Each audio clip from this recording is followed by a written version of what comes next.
everyone, welcome back to Xylem Learning. നിങ്ങളുടെ സ്വന്തം അവരുടെ മാമിസ് ആണ്. അപ്പോൾ USSന് വേണ്ടിയിട്ട് എല്ലാ മക്കളും നന്നായിട്ട് പ്രിപ്പയർ ചെയ്യുന്നുണ്ടെന്ന് വിചാരിക്കുന്നു.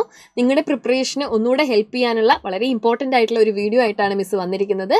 ബേസിക് സയൻസിലെ ക്വസ്റ്റ്യൻ പേപ്പർ മുൻവർഷങ്ങളിൽ നോക്കുന്ന സമയത്ത് ചില ഏരിയാസ് എപ്പോഴും ഇങ്ങനെ ചോദിച്ച് കാണാറുണ്ട്. അത്തരത്തിലുള്ള കുറച്ച് ഏരിയാസ് പിക്ക് ഔട്ട് ചെയ്തിട്ട് അതിലുള്ള ക്വസ്റ്റ്യൻസുമായിട്ടാണ് മിസ് ഇന്ന് വന്നിരിക്കുന്നത്. ഇതിൽ ആദ്യമായിട്ട് മിസ് എടുത്തിരിക്കുന്നത് വിറ്റാമിൻസ് എന്ന് പറയുന്ന പ്രധാനപ്പെട്ട ഒരു ഭാഗമാണ്. മനുഷ്യ ശരീരത്തിൽ പല തരത്തിലുള്ള വിറ്റാമിൻസുകൾ ഉണ്ട് അല്ലേ. ഈ ഓരോ വിറ്റാമിൻസും വളരെ കുറച്ച് അളവിലാണ് ആവശ്യമെങ്കിൽ കൂടെ അതില്ല എന്നുണ്ടെങ്കിൽ പലതരം രോഗങ്ങളിലേക്കും നമ്മൾ എത്തുന്നതായിരിക്കും. അപ്പം മനുഷ്യ ശരീരത്തിലുള്ള ഏതൊക്കെ വിറ്റാമിൻസുകളാണ് നിങ്ങൾക്ക് പ്രധാനമായിട്ട് അറിയുന്നത്?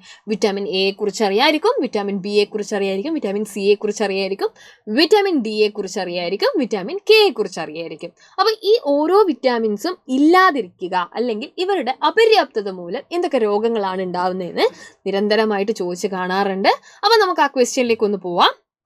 അപ്പോൾ ഇവിടെ ചോദിച്ചിരിക്കുന്നത് വിറ്റാമിൻ എയുടെ അഭാവം മൂലം ഉണ്ടാകുന്ന രോഗം ഏതാണ്? The disease caused by the deficiency of vitamin A.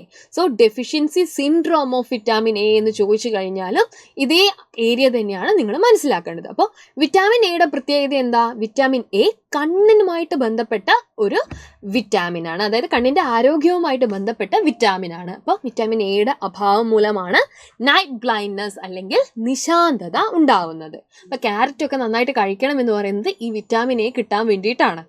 ഇനി ഇതേപോലെ തന്നെ വളരെ ഇമ്പോർട്ടൻ്റ് ആയിട്ടുള്ള മറ്റൊരു വിറ്റാമിനാണ് വിറ്റാമിൻ ബി. ബെറിബെറി എന്നുള്ള രോഗമാണ് വിറ്റാമിൻ ബി മൂലം ഉണ്ടാവുന്നത്. മറ്റൊരു വിറ്റാമിനാണ് വിറ്റാമിൻ സി. സ്കർവി എന്ന് പറയുന്ന മോണയിലുള്ള ഒരു അസുഖമാണ് സ്കർവി എന്ന് പറയുന്നത്. അപ്പോൾ പണ്ട് നാവികർക്കൊക്കെ ഉണ്ടായിരുന്ന ഒരു രോഗമാണ്, അതുകൊണ്ട് തന്നെ നാവികരുടെ രോഗം ഇന്നും ഈ സ്കർവി അറിയപ്പെടുന്നുണ്ട്. പിന്നെ ഉള്ളതാണ് വിറ്റാമിൻ ഡി. പലപ്പോഴും തണുപ്പ് രാജ്യങ്ങൾ നിങ്ങൾ ശ്രദ്ധിച്ചാൽ തണുപ്പ് രാജ്യങ്ങളിലുള്ള ആളുകൾക്ക് ഈ വിറ്റാമിൻ ഡിയുടെ അഭാവം കാണുന്നുണ്ട്. അതിൻ്റെ കാരണം എന്താണെന്ന് ചോദിച്ചാൽ സൂര്യപ്രകാശത്തിലൂടെയാണ് നമ്മുടെ ശരീരത്തിൽ വിറ്റാമിൻ ഡി എത്തുന്നത്. സാധാരണയൊക്കെ നമ്മൾ കഴിക്കുന്ന ഭക്ഷണത്തിലൂടെ അല്ലേ, എന്നാൽ വിറ്റാമിൻ ഡി എങ്ങനെയാണ് എത്തുന്നത്? നമ്മുടെ സൂര്യപ്രകാശത്തിൽ നിന്ന്. അപ്പോൾ വിറ്റാമിൻ ഡിയുടെ അഭാവം മൂലം ഉണ്ടാകുന്ന രോഗമാണ് റിക്കറ്റ്സ് അല്ലെങ്കിൽ കണ എന്ന് പറയുന്നത്. പിന്നെയുള്ളതാണ് വിറ്റാമിൻ കെ എന്ന് പറയുന്നത്. അപ്പം രക്തം കട്ട പിടിക്കാത്തൊരവസ്ഥയുണ്ട്. രക്തം കട്ട പിടിക്കാത്ത അസുഖം ഏതാണെന്ന് ചോദിച്ചാൽ അത് ഹീമോഫീലിയ ആണ്. ഇതല്ല, രക്തം കട്ട പിടിക്കാൻ കാരണമാവുന്ന വിറ്റാമിനാണ് വിറ്റാമിൻ കെ. അപ്പം വിറ്റാമിൻ കെയുടെ അഭാവം ഉണ്ടായി കഴിഞ്ഞാൽ എന്താ സംഭവിക്കുക? രക്തം ക്ലോട്ട് ആവില്ല, ബ്ലഡ് എന്ത് ചെയ്യില്ല, ക്ലോട്ടായി പോവില്ല. പിന്നെ അയൺ എന്ന് പറയുന്ന ധാതു ഉണ്ട്. അയൺ വിറ്റാമിൻ അല്ല, അയൺ ധാതു. അപ്പോൾ ഈ അയണിൻ്റെ അഭാവം മൂലം ഉണ്ടാവുന്നതാണ് അനീമിയ. ഇപ്പോൾ ബ്ലഡ് നിങ്ങൾക്കറിയാം അല്ലേ, ബ്ലഡിലുള്ള വർണ്ണവസ്തുവാണ് ഹീമോഗ്ലോബിൻ. ഹീമോഗ്ലോബിൻ്റെ അഭാവമാണ് അനീമിയയിലേക്ക് നയിക്കുന്നത്. അതേപോലെ തന്നെ അയഡിൻ്റെ അഭാവം മൂലം ഉണ്ടാകുന്ന രോഗമാണ് ഗോയിറ്റർ എന്ന് പറയുന്നത്. അപ്പോൾ ഇത്രയും കാര്യങ്ങൾ നിങ്ങൾ എന്ത് ചെയ്യുക, ഒന്ന് പെട്ടെന്ന് തന്നെ എന്ത് ചെയ്യുക, ഓർത്തോർത്ത് പഠിച്ചു വെക്കുക, മാറിപ്പോവരുത് അങ്ങോട്ടും ഇങ്ങോട്ടും. വളരെ ഇമ്പോർട്ടൻ്റ് ആയിട്ടുള്ള ഒരു ക്വസ്റ്റ്യൻ ആണ്. അടുത്ത ക്വസ്റ്റ്യൻ എന്ന് പറയുന്നത് നമ്മുടെ സേഫ്റ്റി ഇൻ ഫുഡുമായിട്ട് ബന്ധപ്പെട്ട ഒരു ക്വസ്റ്റ്യൻ ആണ്. നോക്കിക്കേ, നിങ്ങളെ ഏത് ഏജൻസിയാണ് ഭക്ഷണത്തിന്റെ ഗുണനിലവാരം പരിശോധിക്കുന്നത്? Agency which check the quality of food.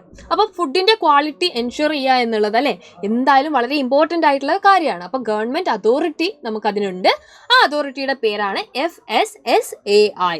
അപ്പോൾ നിങ്ങൾ പലപ്പോഴും ബിസ്ക്കറ്റിന്റെ പാക്കറ്റ്സ് നോക്കിക്കഴിഞ്ഞാൽ, മറ്റു ഫുഡ് ഐറ്റംസിന്റെ പാക്കറ്റ് നോക്കിക്കഴിഞ്ഞാൽ ഒക്കെ ഈ എംബ്ലം നിങ്ങൾക്ക് കാണാൻ സാധിക്കും. അപ്പോൾ എന്താ ഈ FSSAI എന്ന് പറയുന്നത്? Food safety and standard authority of India എന്നുള്ളതാണ് അതിൻ്റെ പൂർണ്ണരൂപം. അപ്പോൾ ഇത്തരം ക്വസ്റ്റ്യൻസും നിങ്ങൾ എന്ത് ചെയ്യുക, ഒന്ന് പഠിച്ചു വെക്കുക.